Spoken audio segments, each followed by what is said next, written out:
What's up guys? If you follow me on Instagram, then you have seen glimpses into the creative photo shoots that I've been doing the last several months. It's something I decided to do starting in August, and I'm actually going to give you a little insight as to how that happened today. So it started off by seeing some photos of a friend of mine when she was dressing up in honor of the new Mamma Mia 2, and I just thought it'd be really fun to take photos of her being Donna because I really like Mamma Mia and she really likes Mamma Mia, and it was just really a great time for us to hang out as friends, catch up a little bit because it'd been a while since we had seen each other, as well as just give me a chance to try and figure some newfangled things out with this camera of mine and wanting to challenge myself in the area of photography, which I really do enjoy, and playing around with like some presets in Lightroom and just different colorations, different than what I would normally do. That's where it started, and then I started thinking a little bit more about it. I mean, I've been kind of wanting to do some sort of photography challenge to try and stretch my photography skills, and this is just when it happened, and the timing was right, and I've been able to successfully do at least one photo shoot each month. So after I posted this one, another friend of mine reached out with the idea. She'd been rereading the Harry Potter series, and she herself is a Gryffindor.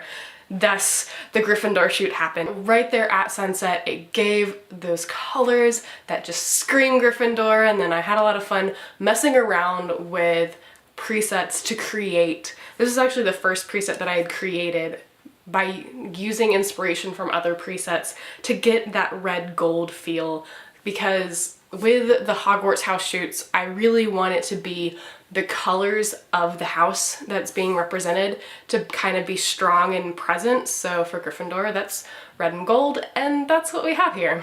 Moving on into October, for the Gryffindor sneak peeks, I stuck in, that if any Hufflepuff, Ravenclaw, or Slytherin were interested, that they should just reach out. And one of my friends who is a Hufflepuff decided that she wanted to be a part of it and help me out with this. It was just so much fun. It was fun catching up, and we just had a lot of fun goofing off and just enjoying life. And she also had some really cool and unique to her props that we were able to utilize, and oh my gosh, it was just so much fun.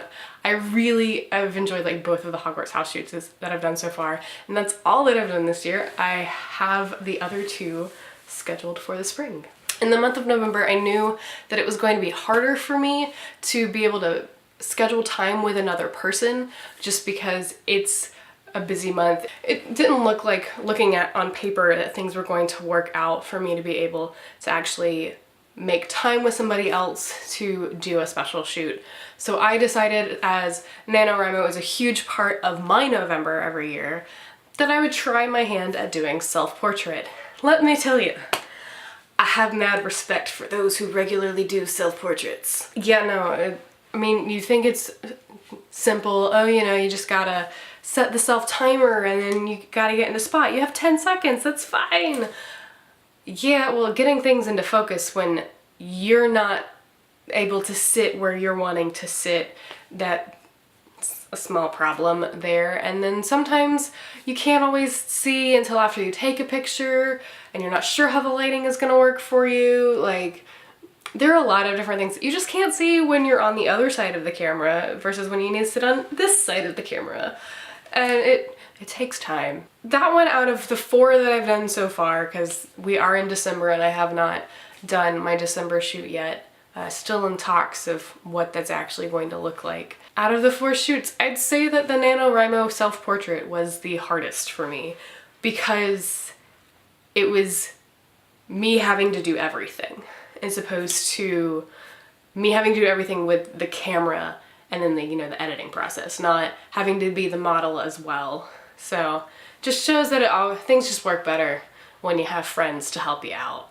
And literally all of the shoots that I've done, with the exception of NaNoWriMo, because self-portrait, the other 3 shoots were literally inspired by my friends. I think that's absolutely beautiful and has been one of my favorite parts about this creative photo project that I've been doing. My friends are so talented and creative and are willing to let me capture them and be creative with the way that it looks, and it's just, I don't know. I've really enjoyed what I've done so far, and I intend to do it. I least want to get one whole year out of it. But I feel like I'm going to continue doing this for a while, so any ideas you got, please leave them in the comments below. That's it for me. I will see you next video. Bye.